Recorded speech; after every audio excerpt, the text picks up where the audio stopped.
Do you really believe that humans have successfully reverse engineered alien technology?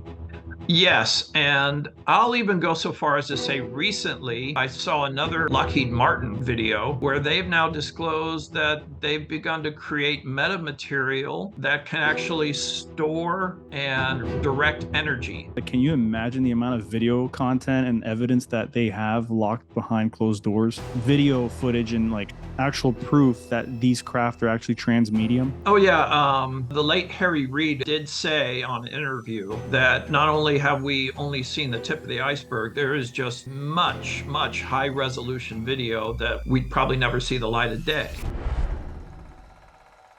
What's up, guys? Welcome to another episode of Black Hole Theories. I am Patrick James, and I've got over here my co-host, Christian. and this is Black Hole Theories. Today's episode, we got a really interesting guest. He is the author of the book UFO Science, Secret New Physics, Vehicles, and UAP. His name is G.O. Turner.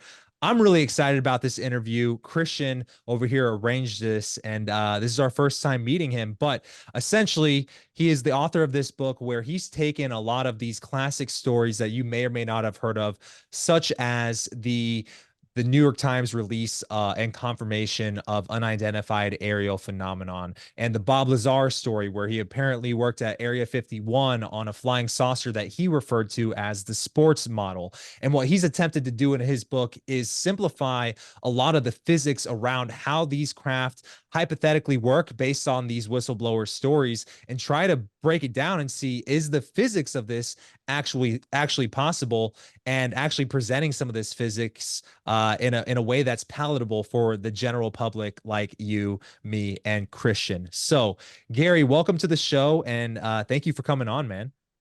Hey, great to be here. I really appreciate the invite. Of And yeah, course, man. that really hit the nail on the head. That is essentially, in a nutshell, the purpose of the book is to bring together all of these kind of different physics theories that have been very heady and mind-boggling, and boil it down into something that everyday person could just pick up and leaf through and get a grasp on the science. Yeah, 100%.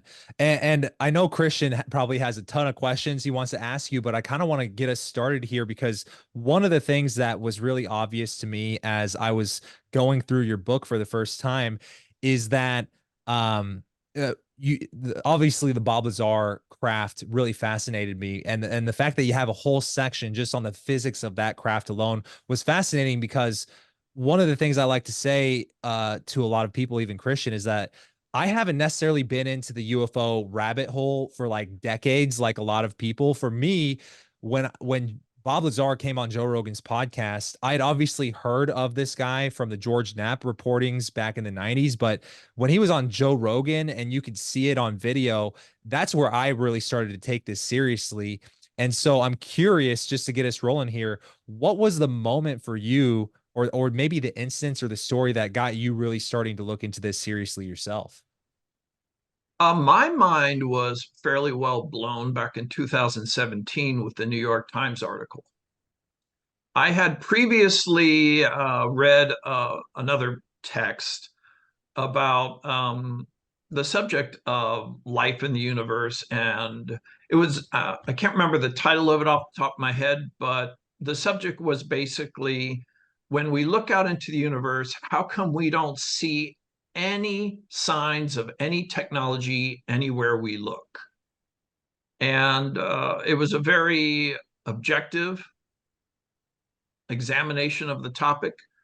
And at the end, the conclusion was basically that there was the likeliest possibility was that we as human beings might very well be the very first civilization in the universe, and that's why we don't see anything. I couldn't refute the evidence presented the way it was, and so for me, it kind of became a settled topic. And then years and years went by, and I thought, well, okay, UFOs aren't real. They're, like all the other kind of paranormal things that you hear about. And I dismissed the topic until that article came out in 2017, and the footage was released from the Navy.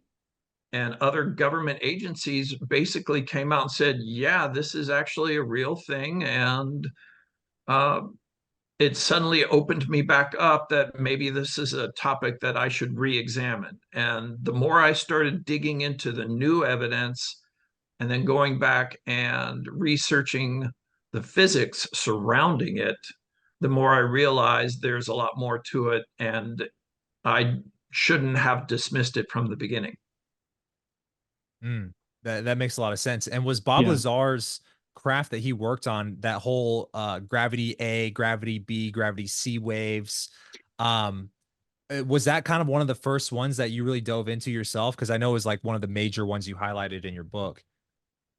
So yeah, the book actually features several different craft where I dedicate a chapter to each one. Now, the Bob Lazar case is the only one in the book that would be considered NHI. The rest of them are all man-made types of craft with the different theories surrounding them. Bob, like you, I saw the same Joe Rogan interview, and that started me down the Bob Lazar rabbit hole. And the more I dug, the more I realized there was a lot to it that was quite fascinating. I still, kind of like, there's lots of controversy around the man. But over time, I began to realize that people should probably just set aside the issue of how do you believe Bob or do you not believe Bob. For me, it's not about the man. Show me the data and let me examine the science, and then let's play with that. Let's see if we can objectively look at that and see if it is plausible or not. And discussing with other physicists, I began to realize the man might very well be onto something. When you say that, the thing that's always stood out to me about the Bob Lazar story is a lot of the stuff that he was saying when he was first coming out about this in the late 80s, early 90s. A lot of this stuff has recently been confirmed to be real physics. As an example, that everybody who's kind of been read into the story is obviously the element 115, which is kind of crucial to what he says is a key propulsion aspect to the craft. But here's another one that really fascinates me, and I think you might appreciate this given the fact that you kind of went into the gravity A, gravity B waves, kind of like he did in one of his earlier documentaries, is that gravity waves were not confirmed to be real until 2015, and that was when, the whole LIGO, right? They for the first time recorded the gravity wave, but he was fully convinced and committed to the idea that this works on gravity wave propulsion. So the fact that he was saying that, 20 something years before gravity waves were confirmed to be the real cause of gravity and not a particle called a graviton, that one to me is even more compelling than element 115, which anybody who knows a little bit about the periodic table could go, oh yeah, an element 115 could theoretically exist. You know what I'm saying? Oh yeah. Of course, I think there was only, I can't remember exactly how many, there was 108 or something like that at the time when he made his conclusion. And of course, the next person go, well, yeah, I can tack on 7 more elements and just say it's 115. Yeah. And there's actually, there's another subject that they actually said was a totally different topic. The Betz Sphere was supposedly studied by a physicist back in the 70s, and they concluded that there may very well be an element buried inside the Betz Sphere that was like 140 on the elemental chart. But those are just kind of numbers you can throw out there. I'm not aware of the Betz Sphere. Can you bring me up to speed on what that is? So that's touched on in the orbs chapter of the book. Okay. The Betz Sphere came out in the 1970s, and there's a whole lore built around that. It's a fascinating topic, and it actually recently became relevant again when Ross Coulthard recently reported that he came across another individual that might have an identical sphere. And so he has been working with Professor Gary Nolan to possibly be able to dig into the science around that. Interesting. Christian, feel free to chime in here anytime you want, man. Do you have any questions or thoughts on what we've been talking about so far? Yeah, I actually have a lot of questions, and it's awesome that you're very well rounded and informed as to like what's going on, with UFOs. But I did want to ask you, when did you first really get invested into this whole topic of UFOs? What really like reignited you? Was it the New York Times story itself, or did were you interested in the topic before that? I was always fascinated by physics in general. I was such a science nerd going to college. I took Okay. several elective classes in physics, even though I was horrible at math. So for me, it was the topic of physics and the subject matter and the everything surrounding quantum mechanics and general relativity. That's what drew me in as a science nerd. And then seeing how this can all be applied to stuff that was told to us was completely impossible. I've always kept an open mind as a creative person. I really do feel that science needs that balance of creativity as well as the hard science and mathematics. Einstein will be probably one of the first people to tell you that creativity is probably the most vital part about science, because he imagined, what it would be like to chase a light beam, and as a result, we have general relativity. Hmm.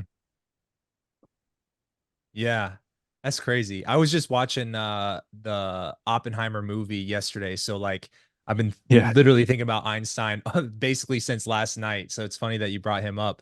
Yeah, that's fascinating. I'm curious, what can you explain the concept? Because I tried to explain this to Christian, and it's a little bit of a side tangent here, but like, can you describe the fact that light acts both as a particle and a wave at the same time, and it's like kind of trippy in that sense?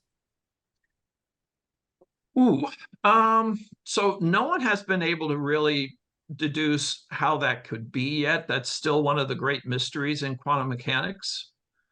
Hmm. Um, I can talk on the subject about the speed of light. And so, with the speed of light, everyone has generally accepted that it is impossible for other civilizations to be able to visit us on a realistic time scale, because to travel to our nearest star would literally take 4 years at the speed of light. But achieving the speed of light is 100% impossible. Einstein will tell you that, because of mass and your interaction with the Higgs field. The faster you go, the more you interact with that Higgs field, and it requires more energy until you reach a relativistic speed where the amount of mass you take on to achieve that becomes nearly infinite. So clearly, Einstein says that can't be done. And since that can't be done, of course, everyone can just, wipe their hands and say, okay, there's no way that alien civilizations could plausibly do that without spending generations and generations to expand throughout the cosmos. But I feel that even Einstein would say that would be closed-minded thinking, that there might be other methods that don't exceed the speed of light where you could still make those achievements. And that's where we get into modifying the space-time continuum and generating our own gravity. Hmm. So this, I mean, this kind of brings into, I remember reading about this in your book, just the idea that, and correct me if I'm wrong, but this is kind of where you're getting at, is that we're not thinking about how do they get from point A to point B. We're essentially thinking about warping space time to bring point B to us and just stepping over the divide. It's like wrinkling the space in between. Is that kind of what you're getting at with the propulsion system here? Yeah, that you have varying degrees there. As far as any physicist will tell you, there is no known limitation to how much you can compress space-time. Hmm. So you could compress the distance, between where you want to be and where you are, and you will not violate the speed of light when you cross over that jump. Yeah. Would you It almost consider makes me that? wonder, like, are there other forms of propulsion that, aren't gravity based? Makes me wonder. I'm not aware of any other ones. The ones that are all featured in my book are gravity based. I understand there's, of course, some people have theories about wormholes and portals or interdimensional. Um, and and of course, some people understand that these NHI may very well be people from another period in our future. The interesting part about gravity-based travel, though, is if you can modify and compress space between A and B, well, because it's called space-time, you're also modifying time as well. And being able to manipulate time using a gravity engine explains a great deal about what is known as the 5 observables. Yeah. And this brings me to this question that I wanted to ask you. And I just want to know your opinion. Do you lean more towards the belief that UFOs are actually extraterrestrials, or, from another dimension that is outside of our reality? What's your take? I leave that completely open. It could actually be all the above. Yeah, that's what I think I too. mean, there's no reason to. If you look at your sci-fi, different genres in sci-fi, you'll see a kaleidoscope of different alien races and otherworldly, interdimensional everythings. And who's to say that that whole kaleidoscope couldn't actually exist? Right. Would you consider that wrinkling of the space time between point A and point B almost like I mean, would you consider that basically the same concept as a wormhole? I mean, if you think about it, what that is you're essentially warping space time to bring the 2 points as close as possible, right? Well, with physical craft like this, they would they would create their own subspace bubble, and then they could work independent of local space-time. And the way it is approached in the book is more as a gravity drive, where you essentially create a well of space-time that you can propel yourself through. The reports of like actual portals opening up in the air, and seeing different backgrounds beyond that, that I wouldn't characterize as being part of a gravity drive. That would probably be more like your wormhole idea. But yeah, regardless, in some ways it has to have, I mean, it could be a wormhole, or who knows, it could be a opening to a parallel dimension. Who's to say? Interesting. I But mean, would you for the consider purpose that? of the physics, the purpose of the physics in this book was more about the craft, the vehicles, and the phenomena surrounding them. Mm, got it. So, I mean, when you create a gravity bubble and you can operate independent of the local space time, kind of like what you were saying, um, in a way, is that almost like time travel in a sense where they're getting across these astronomical distances, essentially through a loop, a workaround of the speed limit of the universe, which is the speed of light, by warping space time? Would you consider that a little bit time traveling to one degree, to where no time has elapsed when they've traversed this large amount of space? You see where I'm coming at? Yes, absolutely.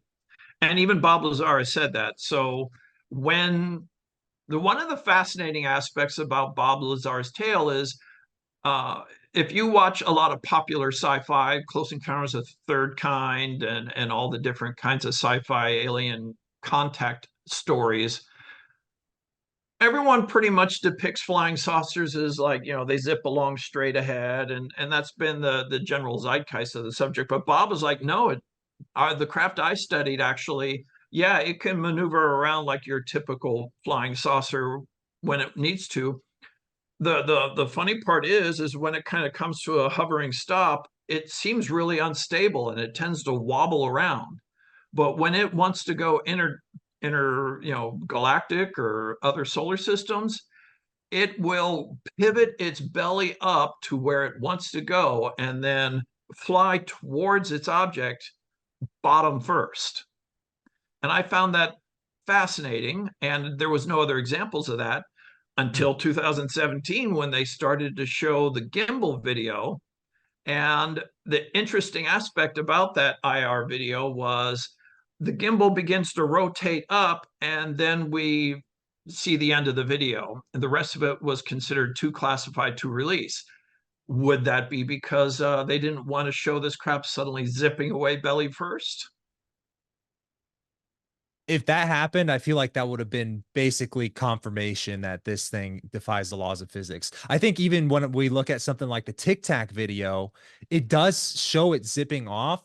But for the general public who don't know, who don't think about like, well, when it's zipping off and it's breaking the lock there, it's actually going thousands of miles an hour. I think most people go, oh, it kind of slightly went to the left slowly, you know? But if we saw that thing breaking like at breakneck speed zip off on the rest of the gimbal video, I think that would have had people really alarmed in possibly a good way and possibly a bad way.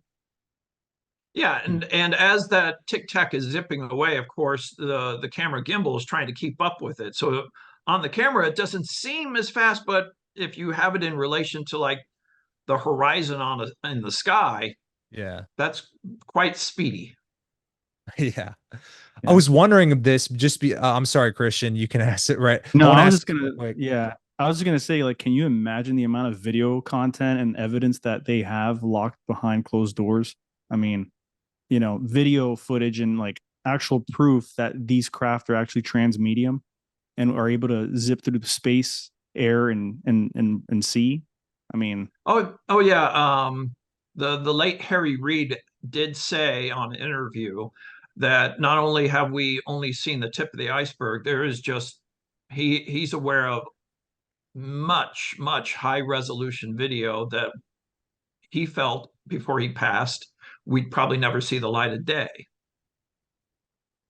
Hmm. There have been other small videos. There was a what do you call it? One of those razor phone videos that came out of Brazil where a construction worker happened to just whip his little razor phone out and captured a small disc in the distance. And it suddenly goes into this wild gyration where it flips up to its belly and then it's gone. yeah, we need that So video. the same type of motion Yeah. as what you were saying with the sport model, right? Right. So that lends a lot of credence to what Bob was saying. Also, the fact that the description of it as wobbling when it is in low speed or hovering. Mhm. I explain in the book with the three gravity emitters placed underneath the craft in the position they are. If you're applying two of those emitters to counteract the gravity of the Earth, and you're using the other emitter to kind of propel yourself around in the space, well, having two off-centered emitters is going to create a natural wobble at slow speeds. Hmm. That makes sense. I'm curious when it creates that gravity bubble around the craft where, like you said, it kind of can operate independent of the space around it. And I think you even showed illustrations to where it could, if that's how it works, then it could also theoretically cloak itself. Like it warps the light around to go around it to where it looks see-through. It's invisible. Exactly. With that, I'm curious because this is the one thing that always like I've secretly wondered is even if it could zip from point A to point B really quickly and people think it's just like literally going from point A to point B really fast. The problem with that was always like, let's say they're going interstellar, you know, do how do they not hit like random comets along the way? And That's what if I was thinking too. Yeah. but I guess the question I ultimately have is if it forms its own bubble completely surrounding itself, would that also make it to where matter things that have mass would also warp around it just like the light. So it's literally you pass through it too. Yeah, I could definitely imagine that with its own. That's why I know the Ryan Graves has his.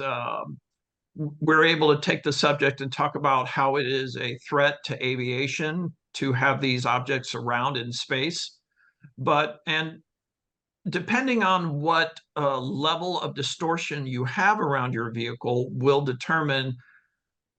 So yeah, if you have a high warp distortion around your vehicle, you'll probably slide past anything. Hmm. Hmm. Which also explains why they're able to go from space through the air and then slip right into the water without a splash. Yeah. I I'm remember cute. reading somewhere also, Yeah. sorry to cut you off, Patrick, but just real quick, I wanted your guys' take on it. But like I'm pretty sure I read somewhere that Bob Lazar or some whistleblower came out and actually said that, or he alleged that a lot of these craft are controlled through telepathy or through telepathic communication. Is that the general consensus here for how these craft operate? So yeah, Bob's sport model, from what I understand, it did require that. Also, my understanding is also some of these orbs also function in that same way. The fascinating part in the orb chapter I lightly touch on was some of the back engineering attempts on these orbs basically concluded that they couldn't find any mechanisms within the orb, which led them to conclude that somehow these orbs are being consciously driven, not just steered, but actually maneuvered consciously. Wow. So is the conclusion that it could be driven consciously, is that just based off of the circumstantial evidence that that's the only plausible explanation they can come up with based on just not recognizing any any perceivable technology in there? Well, if I ever sit down and have lunch with one of these legacy physicists, I'll be sure to ask them that. What so one thing I also noticed in your book, and this is no knock on your writing, because I think your recollection of everything is so detailed and so great. But the thing that always stood out to me, and I ran into this when I would try to tell people about the Bob Lazar story, is when I'm trying to describe how this craft theoretically worked based off of Bob Lazar's um explanation. What always confused me is I understood how the element 115 would get hit with a proton. It would go up to element 116, radioactively decay. It would give off antimatter, and there would be an antimatter reaction, which to me, okay, I get it up to that point. And it's a ginormous explosion. Like antimatter, I guess what I'm thinking of is like it's a nuclear explosion times 1,000 or something like that, right? Right, But right. but what didn't make sense to me is how do you convert an antimatter ginormous amount of energy explosion Raw into energy. gravity warping? How does that, what's the connection there? There is no connection. Mm. So that's one of the aspects of the sport model is it is a gravity-driven vehicle that uses the element 115 directly. It amplifies that gravity A wave to drive it throughout the universe. But as for the antimatter reaction, that's actually secondary to the gravity A wave. It provides power to the craft for other functions. So it's basically the battery for the craft. But and then it's a really fascinating aspect of it. I have a depiction of how that reactor works. But of course, at the point of the matter antimatter reaction, you have an enormous amount of power. Where does all that power go? Is the metamaterial hull of the craft acting as some kind of battery? And does it absorb that power and then just, how often does that reaction, is it required? How often does that single particle have to be fired off? Yeah. That's one question I would love to know. Is this just stored in the hull of the craft as energy for use later, and maybe it only fires off once an hour, or who knows how often, or once a year? Who Because there's such a huge amount of power that is generated from a matter antimatter Yeah. reaction. So you're telling me, and this is, I guess, maybe highlighting something that I maybe misunderstood from the original story even. So you're telling me that that whole decay of element 115, element 116 to 115, and matter, antimatter, that whole reaction has nothing to do with the actual propulsion of the craft. That's just secondary power to the craft. Exactly. So then what's the, because I thought element 115 was crucial for the gravity manipulation, no? The element 115 actually generates the gravity just natively. Oh, because it has so much mass? So the way it was understood was, yeah, it was such a dense element on the periodic chart that once you got up to element 115, so what Bob calls gravity A and gravity B, gravity B being the natural form of gravity that we are all familiar with like planets and stars, etc. Gravity A to Bob is what we would also call the strong nuclear force. Now, that is the quantum force that holds quarks together to form protons, and then it holds protons and neutrons together to form nuclei. So and this has always been considered a physical force that exists only on a subatomic level. But with element 115, the strong nuclear force becomes so powerful that its influence, its sphere of influence, actually expands out beyond the radius of the atom itself to a full inch beyond that atom of element 115. Now, if you take a purified ingot of element 115 and you mill it in this very particular method that is demonstrated in the book, you get this cascading wave of gravity, or the strong nuclear force, because when it expands outside of the atom, it seems to have a inverse reaction of gravity. So it actually forms like anti-gravity.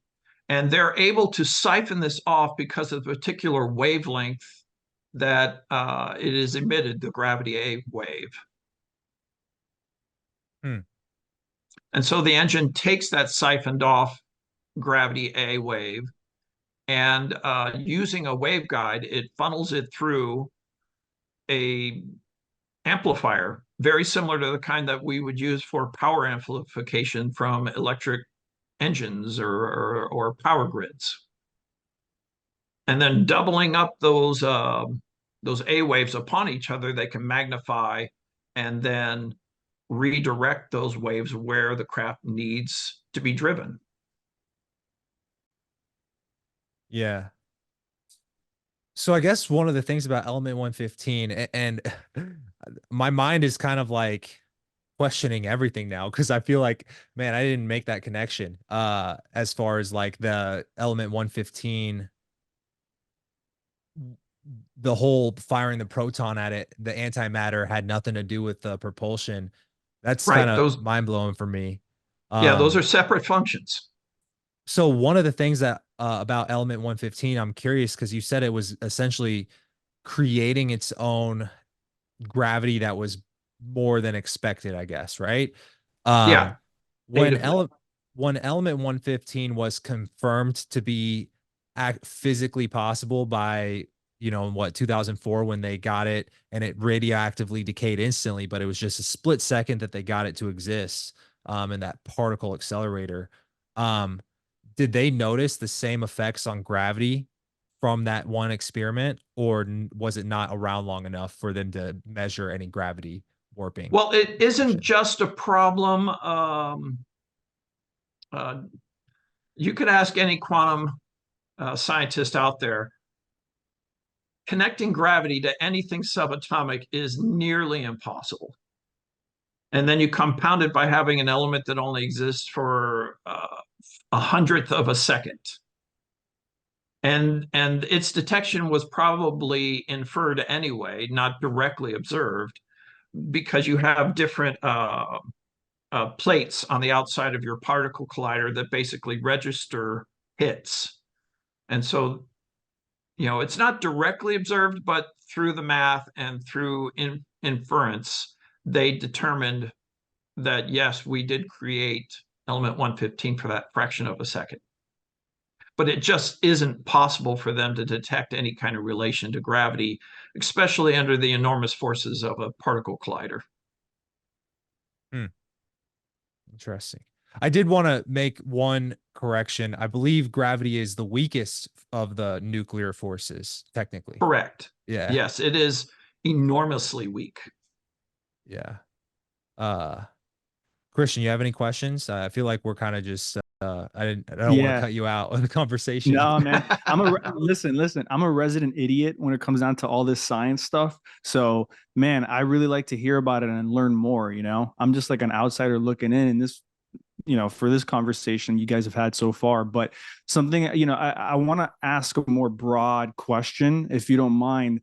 And it's more of like your take, because your book outlines a lot of like the craft and, the technology, how they work, all the little micro details of the UFO craft, right?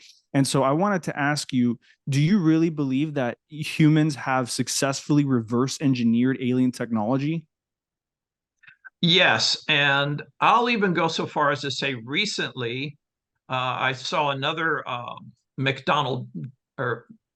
Lockheed Martin video where they've now disclosed that they've begun to create metamaterial that can actually store and direct energy.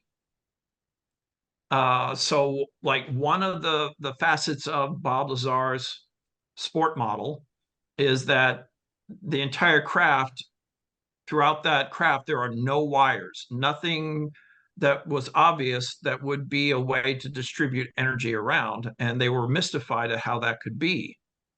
And now, lo and behold, Lockheed Martin is starting to develop metamaterials that can distribute energy and direct information through these different things without a single wire. Wow. Yeah, I know a lot of there's a lot of speculation that a lot of these craft are kind of like 3D printed. Yeah. So that's the biggest limitation with our back engineering attempts, is we don't have the capabilities to create metamaterials on this atomic level. We create metamaterials I would even say on a above molecular level, where we're just kind of merging different alloys and different elements together with alloys into lattices. And we're seeing some amazing results from those new metamaterials, which, by the way, when Bob Lazar came out in 1989, no one had ever heard the term metamaterial before. It wasn't until either 1999 or the year 2000 when that term even came into existence. So he kind of coined the term. Interesting. Well, no, he didn't coin the term. No. Okay. But he just couldn't explain. He just said, I have no idea why this thing does what it does, because I can't find any wires in there. The one thing he laughed about was, out of everything in that craft, the only thing he fully, completely understood was this little hatch in the floor of the vehicle. Right. Yeah, it's all very interesting. Did it have any seats? From my recollection, I believe there were seats as well in the craft. Yeah, there were 3 seats. Yeah, and that's very. You would probably need to be a first grader in order to fit comfortably in those. Right. And that implies that these, whoever occupied these craft are bipedal, right? I mean, in order to sit on something, I mean, you got to have at least like 2 legs or something. I don't know. That's just my perspective. Let me ask you, do you think that NASA is suppressing many of these technologies? And do you think that they have gone to great lengths to keep this information private? If you know what I mean. I haven't really delved into the forensics of some of the stuff that NASA's done, but I understand that people have put forward that a lot of photographic evidence have been manipulated, and they've shown signs of just simple cloning where, like one section of the photograph is a perfect identical copy of another section of the photograph. Why would you Photoshop something out in a Right. lunar landscape? Yeah. Yeah. I'm really curious. Sorry, I want to go back to the Bob Lazar Craft. I'm really curious. Um, do you believe, because based on what we're hearing about element 115, and it could just, I'm just curious, like element 115 is obviously an engineering choice made by whatever created this thing, right? But just like humans make engineering choices, you could make something out of aluminum or out of steel, right? It's an engineering choice based off of whatever logic or budget or whatever. Do Right, you think functionality. functionality, right? So putting ourselves potentially in the frame of mind of whatever might have created this thing. I mean, from the sounds of the way we're describing it, it sounds like this thing is a super machine. It can travel from point A to point B instantaneously anywhere in the universe. I mean, if that's the case, it's basically like like one of those stones in the Avengers movies where it's like you can control like the No. laws of physics, right? So I'm Yeah. curious, I, are there any inherent limitations of I element honestly, 115? so one of the things I posit in the book that I found interesting, just doing some simple if-then statements in your head about the data as you understand it. I wouldn't go so far as to say it's such a super vehicle as one of the fascinating aspects about the sport model is there's no bathrooms. There's no places for food storage. Hmm. So essentially what you're looking at is a car. If you run under the assumption that the occupants of this craft are living beings that consume sustenance and create waste, then you're looking at a vehicle that you're only going to be in for a few hours at most. I mean, there are some exceptions. I mean, if the occupants are instead, you know, artificial intelligence or avatars, then yeah, they wouldn't require bathrooms and food and things like that. But I want to lend myself more towards you're looking at a car and not so much an interstellar craft.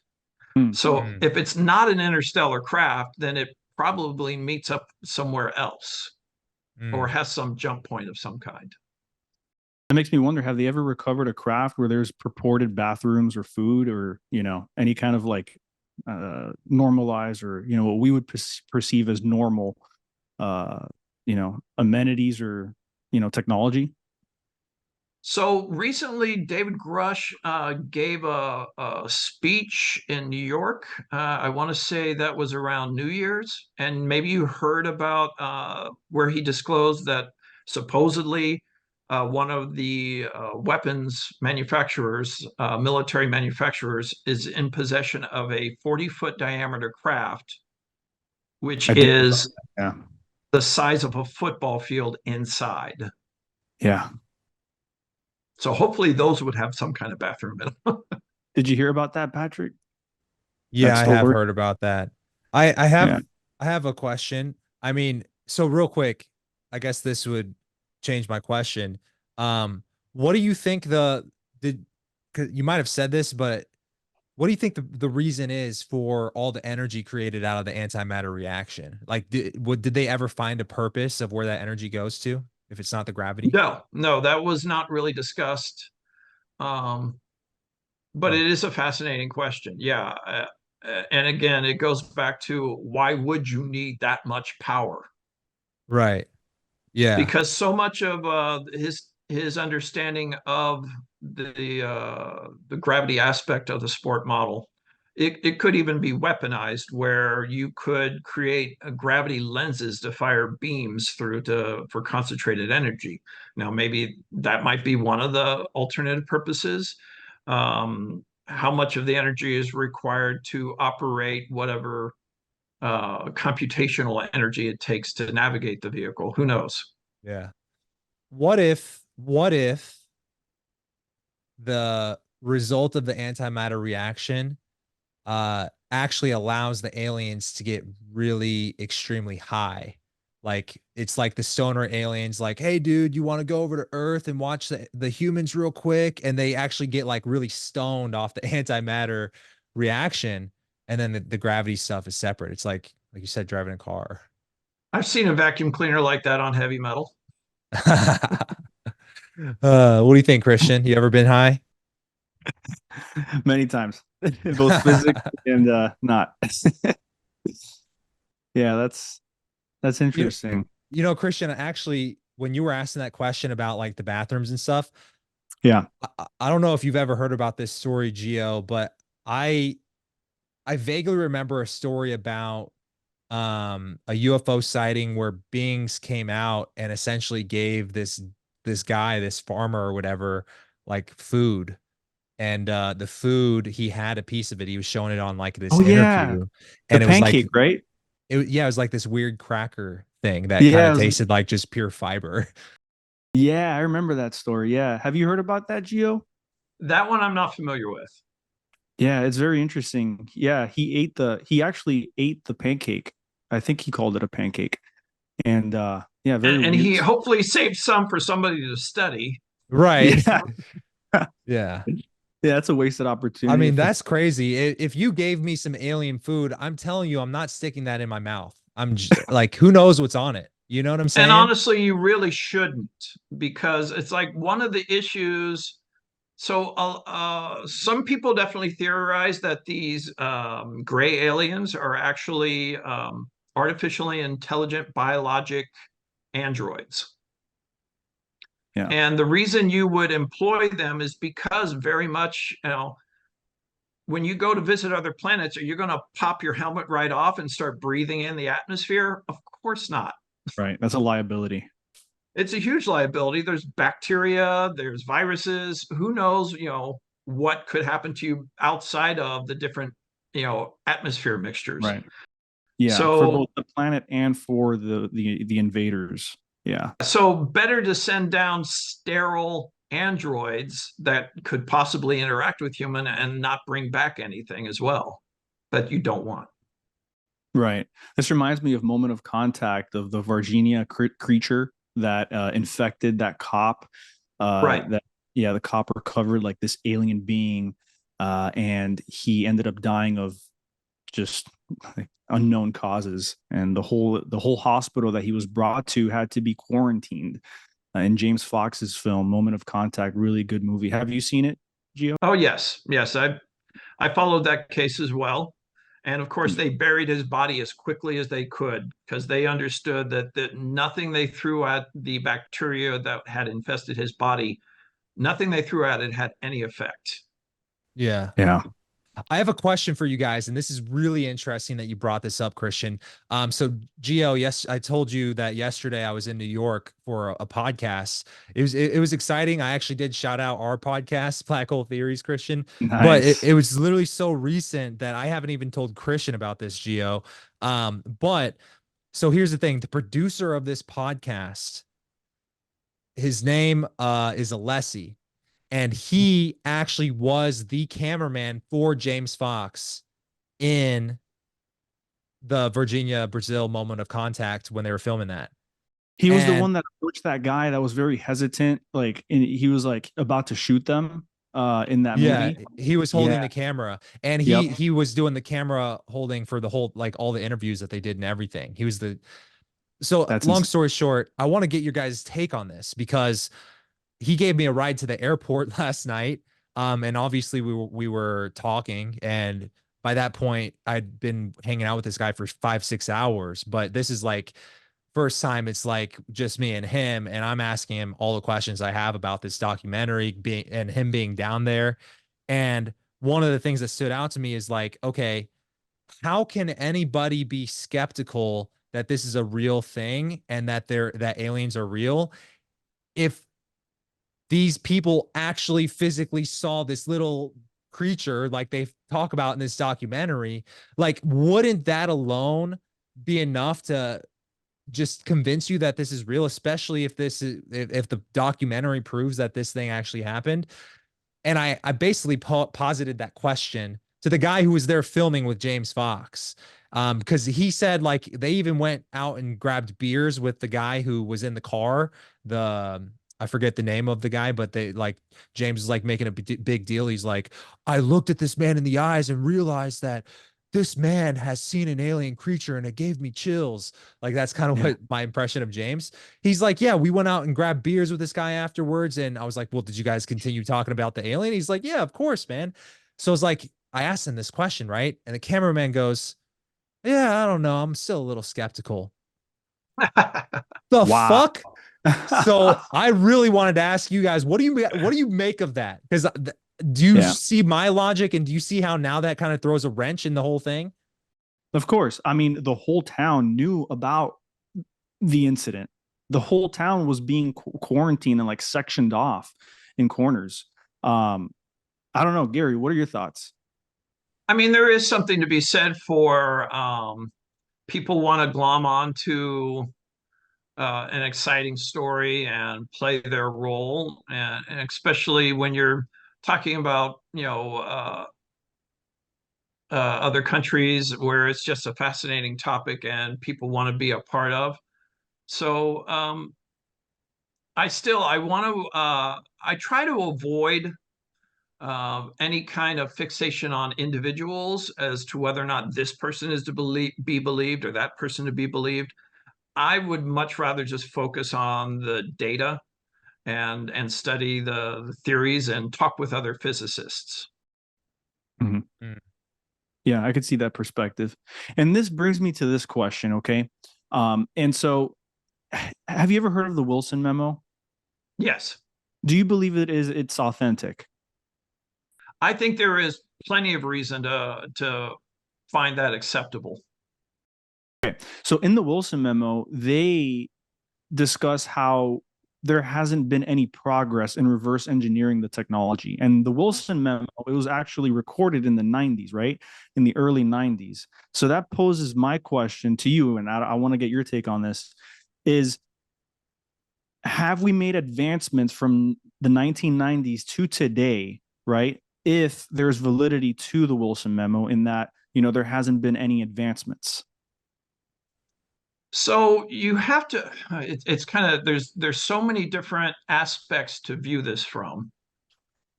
So from the aspect of that particular military contractor, they didn't want to divulge more than they needed to.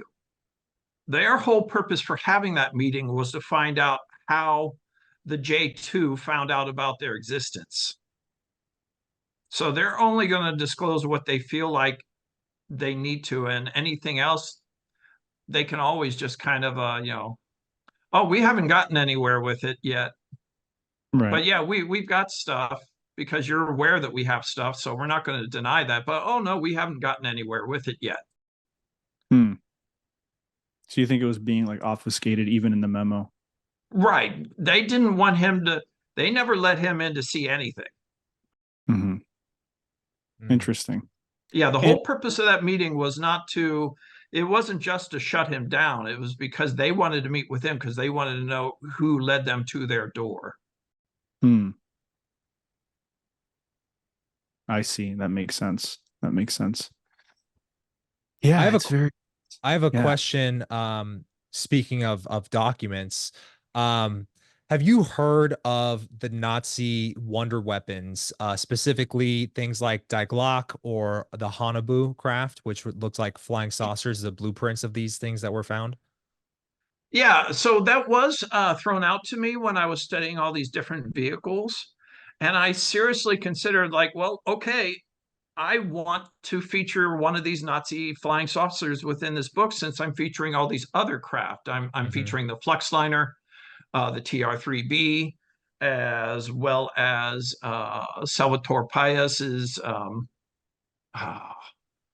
his Navy patents. And of course, it's like, well, I definitely should also speak on the topic of the Nazi UFOs, the flying saucers. But the more I dug into that background, the less physics I found. So there was very little about it. It all just seems to be kind of lore based and rumor based. Yeah. So without the physics, I really couldn't talk on the subject. Well, here's what's interesting about, even you just saying that is because I felt I almost to a degree disagree, but maybe I'm a bro physicist. I'm not like a scientist by any means. Like my favorite I was pre-med, so I took all the science classes. I got into dental school, but my favorite class was like organic chemistry. I also loved physics. So I'm kind of a nerd, but I'm a bro at the same time, right? But what stood out to me, yeah, what stood out to me is like something like Die Glock, which they say could have been maybe even the core propulsion system for the Hanabu craft in itself. But Die Glock, the physics around that, I'm sure maybe you've heard of this. They say it literally had to do with sending basically an electrical charge through a centrifuge that had what they called red mercury spinning at a high rate. Have you heard about this? So yeah, it's similar to what is proposed with the Fluxliner, as well as the Tr3b and exactly. The Tr3b was the connection that I mass made reduction too. vehicle. Okay. So we've talked a lot about the sport model, and that is the one NHI vehicle in the craft. The others are more of the back engineering attempts. And for those, the sport model uses an elegant design and has its own remarkable fuel source, element 115. All the man-made craft use a brute force tactic to achieve similar results. And that really delves down into the quantum mechanics. Salvatore Paius is a phenomenal physicist and remarkable man who has developed many real technologies that are now currently employed by the US Navy. He has developed hypersonic torpedoes. So understand that. These are torpedoes that can travel faster than the speed of sound underwater. And this man has developed his own particular kind of flying saucer, not really a saucer so much as a diamond-shaped vehicle. But what he attempts to do is brute force the type of so we want to create our own artificial gravity. And the method that he employs is a brute force method similar to creating the power of a star inside the craft. So we all understand that if you want to bend gravity around to the level of a planet like Jupiter, you need a Jupiter-sized planet to create that much distortion in gravity. Salvatore has worked out a way of using high energy materials and initially his patents were rejected because it was felt that the power levels required to achieve it were on par with a neutron star. And that is just a ridiculously mind-boggling amount of power. But Salvatore worked out a way using rotation and vibration where he could achieve the same or similar power outputs in order to modify the vacuum of space. Now, the great part about having a book like mine is I have illustrations all throughout where I break down how this is achieved. But basically, all these different man-made vehicles manipulate what we call the quantum foam. And through that manipulation, we can modify the curvature of space-time.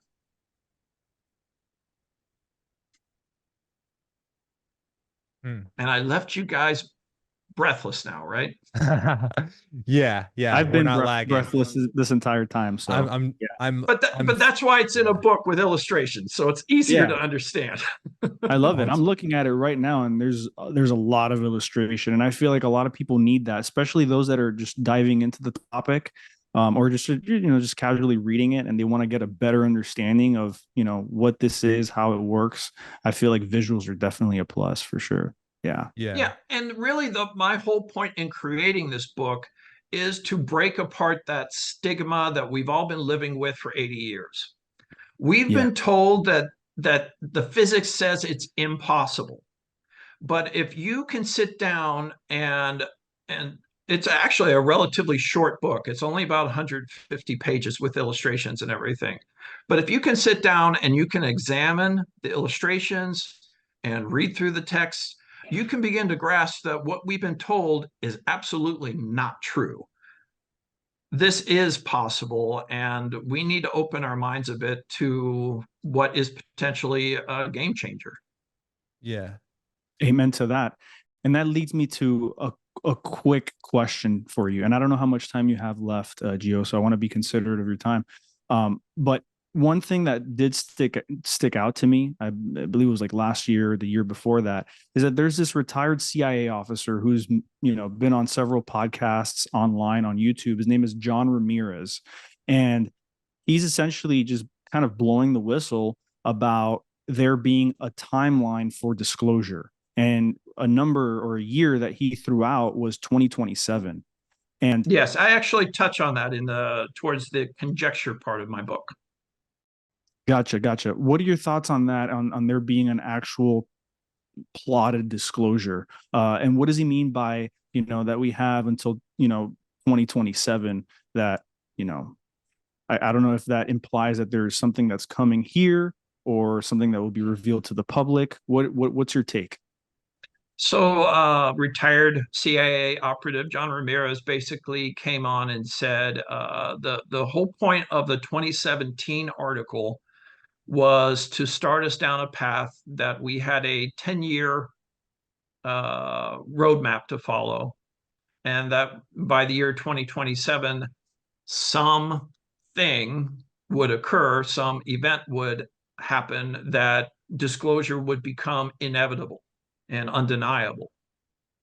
So basically, the governments have this 10 years to kind of bring the rest of the world up to speed, because if they say nothing and then the disclosure happens dramatically, there'd be a lot of hell to pay. So that is his consensus on the subject.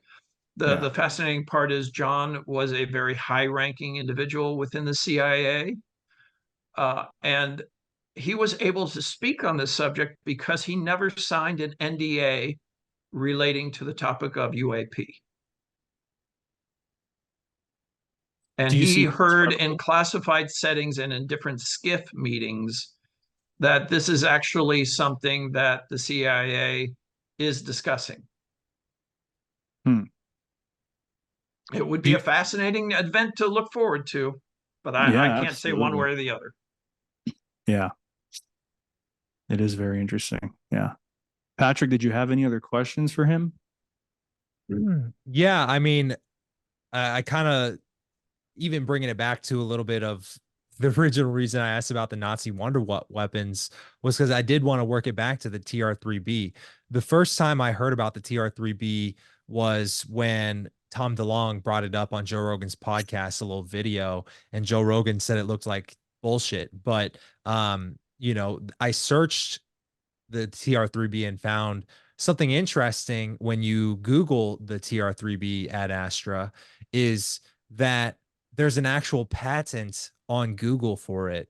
I'm curious, what do you make of the fact that, I mean, doesn't that, if there's an actual like approved patent for this thing that you can find with a quick Google search, is that basically just confirmation that we have craft that operate on physics that we didn't realize that we could do, of warping of gravity? I'm not sure when that was published. I never came across that patent during my research. I definitely I have a chapter dedicated to the craft, but The science that I was prevented, I actually had difficulty with, and I honestly refuted some of the information that was in there in that particular theory. Mm. The topic is so thoroughly seeded with disinformation. I'm actually working on a second book in the series right now, and weeding through all that disinformation and trying to separate fact from fiction is quite difficult. But there's so many different descriptions of the Tr3b. One describes it as the size of an aircraft carrier. Another one is saying it's more like a fighter jet size. I mean, it's possible there could be multiple versions of it. Who's to say? So I'm curious though, how do go ahead. you discern between disinformation and potentially true information? And I say potentially because it's almost seems like until any of this is actually confirmed, it's anybody's guess on what's real and what's not, you know? Well, that's where the disinformation really tends to focus on discrediting people. It's far easier to discredit people. And my research, I just focus on the data and the science. Present to me a theory, and we'll sit down with other physicists and we'll examine that evidence and see if it's plausible or not. So like with the particular Tr3b theory that was put forward, it involved high energy plasma, but then it also referred to using sub-zero temperatures. And typically that's like saying we're going to take fire and we're going to freeze it. That generally doesn't work out all that well. But I have spoken with other physicists since the book has been published, and there has been some information that was kind of bandied my way that was about how with superconductors, you have things that are called Cooper pairs, where the electron is able to pass through these different meshes, and that way you can have superconductivity. So they're not necessarily tied and repelling each other, which if you're talking about free-floating ions that are at a sub-zero temperature, I guess technically that's still a plasma, but it's just not one I'm familiar with. Mm. What do you make of string theory? Do you believe it's the most accurate theory to explain the reality we live in? I think the credence behind string theory is starting to break way. There are now other theories coming out that are separate from that. Eric Weinstein has his theories, and of course, anyone who watches the TOE podcast understands that there are several different theories of everything coming together. There is a section in my book on conjecture where it was possibly thrown out that maybe string theory was a red herring that might have been put out as a way to distract from other sciences. Hmm. That makes sense. I'm curious, you know, and these are just random questions that I really just like feel the need to ask because I'm just a creative and curious person, I guess. But have you ever thought about what consciousness is and like where it comes from? Well, that's definitely the greatest mystery of all. You know, we have the two great mysteries. Are we alone in the universe, and what happens to us after we die? And from what I understand, this particular topic actually could relate to answering both. Yeah. So I'm currently working on my second book, which is related to the topic of crop circles. The book I'd like to work on next in the UFO Science series, I'm calling it The Skeptic's Guide to the Woo. And when I get into that one, we'll be definitely touching on the topic of consciousness, etc. So are you a skeptic of consciousness? I'm a skeptic of a lot of things. Good science has skepticism. True. What do you make of Neil deGrasse Tyson's utter skepticism, so much so to where he doesn't even want to look that direction of UFOs and extraterrestrials? He's I just want to being say a big thank you to Neil deGrasse Tyson, because you stepping aside is now allowing other people to come in and fill the role that you traditionally mastered. He steps aside. Well, his stepping aside and saying, I'm really not going to try and be the layman. I'm not going to be the science interpreter on this subject. So because Neil basically uh, doesn't want to go near the topic, that opened up the door for me that I'm happy to go ahead and step in and try and help people understand the science in this particular field. Hmm. Yeah. I mean, would you consider yourself more on the theoretical side of physics then? Well, we are studying, this book does cover those theories, yeah. So it is, everything in the book is theoretical, and we examine those theories in detail and say, is it plausible or not? And then I present it to the readers to decide for themselves. Yeah. Yeah, it's fascinating. I think that's kind of why like Michio Kaku, like one of the most famous theoretical physicists, right? He, I think everybody loves to understand some of what is potentially possible. And I think the way you've kind of bridged the gap with your book really does, especially with the illustrations, which are so great, make it palatable for the general bro physicist like myself to uh try to understand how this stuff might work, Just to backtrack just for a minute on Bob Lazar, I Yeah. think what really triggered me to write this book was when I came across the physicist Ricardo Stiordi. So Bob put forward his whole theory about how the sport model worked. And all along the way, he kept espousing, I don't know how this part works. I don't know why this is the way it is. I don't know why this particular thing needs to be at this frequency, or why element 115 has to be machined in this manner. Hmm. So Ricardo, coming from a different field within physics, was able to fill in those I don't know why blanks. Hmm. So to me, that lends a huge amount of credence to someone who is testifying on the science of something when they present information that is accurate, but they don't know why it's accurate. If you're going to manufacture and make up things, if you're just going to, hoax everybody, you're not going to come up with some extraordinarily detailed number of frequency and then have it accidentally be correct. Yeah. I see where you're coming from. So the second half of the Bob Lazar chapter in my book talks on how Ricardo Stiordi was able to accurately pin down all those things that Bob didn't understand. Hmm. Food for thought. That's interesting. Yeah. Christian, any questions? yeah. Like I said, you guys are circling back to the techie stuff, to the sciencey Yeah. stuff. Yeah. If someone wants to find your book or even follow you on social media, where do you recommend they go?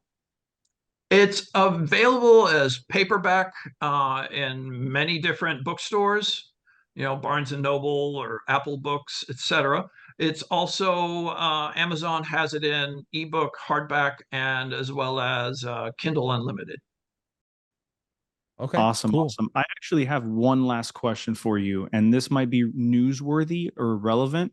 Um, and I just wanted to, get your perspective on this, right?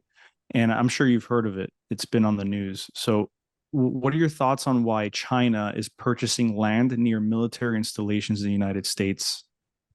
Oh yeah, I heard recently that China bought up all the land surrounding Area 51. Yep. Where they're testing out stealth bombers and, probably a lot of these exotic technologies, right, that are being allegedly reverse engineered. Yeah, that's definitely an interesting thing. I'm surprised, like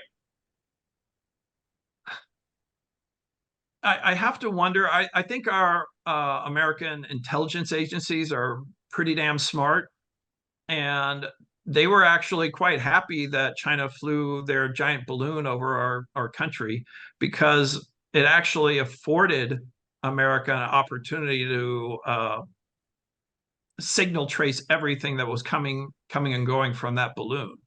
That's why they Hmm. didn't shoot it down until it had completed what it was going to do, because one, they knew it wasn't going to find anything of interest because all of the missile silos it was flying over were closed. And it was just China. Um, if you listen to Peter Zehan, China is making some rather interesting decisions about how they choose to do things. Yeah, very strategic in a weird way. Yeah. I'm sure the US government would have an issue with them buying up all the land around Area 51 if they thought it was a problem. Hmm. Is that considered like a modern day invasion? Like maybe in 2024 wars are not fought with guns, but they're fought with buying land in other countries. Like could it get to the point where China owns most of the US and the US owns most of China? How crazy would that be? Well, you have the start of a great fiction novel you could go for there. I mean, it sounds like they're invading us just using Yeah. our Very. own rules. Yeah. Well, I do love to travel. I get out quite a bit, and especially when I'm out writing. And the interesting thing I find is the more I go to other countries. I recently just went to Vietnam, and there you have a capital, there you have a communist society. But I'm sorry to say, Vietnam is as capitalist as they come. There's so much advertising, and people are making money and running businesses. The big difference is, of course, you have a one party government system. So capitalism is really, it's a separate thing from how we govern each other. Hmm. Do you think that an alien civilization, if these craft were supposedly from another world, do you think that they would be products of capitalism? Like, what if those people are just here doing their job? It's like, all right, got to pay the fucking bills. Let me go on another trip to Earth, and I'll be back home by dinner time. Well, I'd like to imagine they're a little more like Star Trek, where economic viability isn't so much an issue in the future, and it's more about intellectual stimulation. Um, I'll throw a question to you Hmm. instead before I head out. There's one thing that I find interesting that no one seems to be discussing about NHI, and that is, if they are telepaths, as we come to understand they are, if you could sit down across from them and ask them to show you their artwork, their music, what do you think that would be like? Hmm. Because having telepathy is something we don't have, and look what we achieved without it. Do you think we don't have telepathy? Oh, most of us don't. Well, what is that? What is that thing where you feel like someone's staring at you and 99.9% of the time someone is staring at you when you get that feeling?